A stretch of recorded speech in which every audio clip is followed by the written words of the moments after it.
Alright, so you already know at this point that the Samsung Galaxy S22 lineup is already out in the market. And in our previous video, we were very happy with what the Galaxy S22 Ultra brings to the table. But there is just one part that we did not talk much about, and that is the fact that the Malaysian variant is now here with the Snapdragon processor. But why, right? Why the sudden change to the Malaysian market? Well, if you want to know, then you should stick around and let's talk about it. So the first thing is, why now? Why the Galaxy S22 lineup, and specifically the Snapdragon 8 Gen 1 processor? To understand, let's take a look at the previous generation. Honestly, if you think about it, we were very lucky that Samsung decided to hold out on the Snapdragon processor. There are reports that the Snapdragon 888 had heating issues, and if you don't know, that kind of leads to thermal throttling, where the processor will try to lower down its clock speed so it doesn't kill itself. So in a sense, it's kind of a waste if you can't utilize all that power, right? Because that's where your hard-earned cash is going to. You should be getting 100% of the performance, right? And not just 80% or even lower. So the new Snapdragon 8 Gen 1 has shown improvements over its predecessor. So I took the Galaxy S22 Ultra from Umar and I wanted to try it out for myself. And I'm glad to say that this is great news for gamers. So I tried it out with Asphalt 9 on the highest graphical setting and the 60 FPS mode enabled. And as you can see for yourself, the phone never goes above 40 degrees Celsius while doing a good job in maintaining 60 FPS. Yes, there are some fluctuations, but I mean, as you can see for yourself, it's a very smooth experience, right? Now the game that is a killer, Genshin Impact on the highest graphical setting, is gonna have some issue.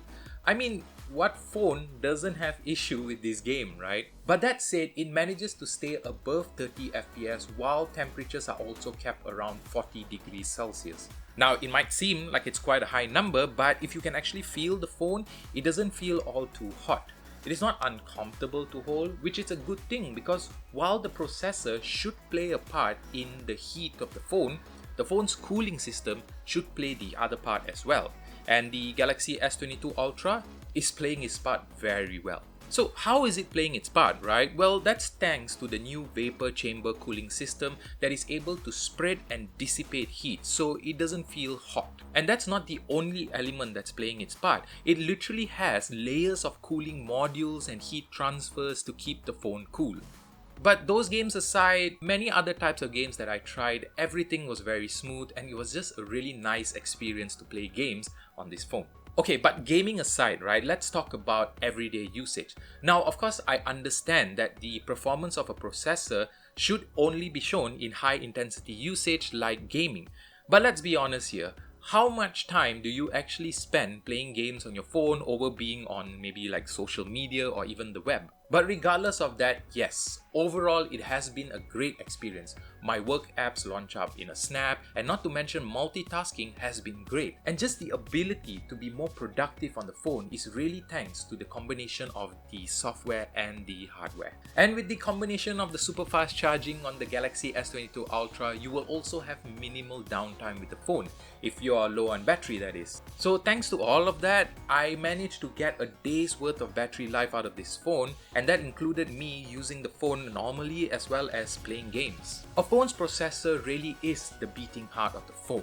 It is the reason why the AI in the phone can understand you as a person and tune the phone to work like exactly how you would expect it.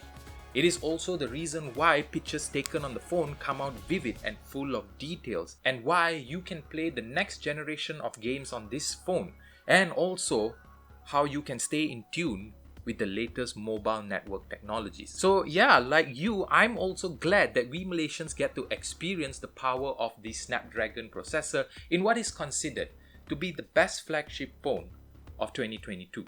But of course, let me know what you think. Are you excited that the S22 lineup is finally here with the latest Snapdragon processor? Let's geek about it down in the comments below, and don't forget to like, subscribe and hit that bell icon to get updated with our latest videos. And with that guys, I will see you in the next one.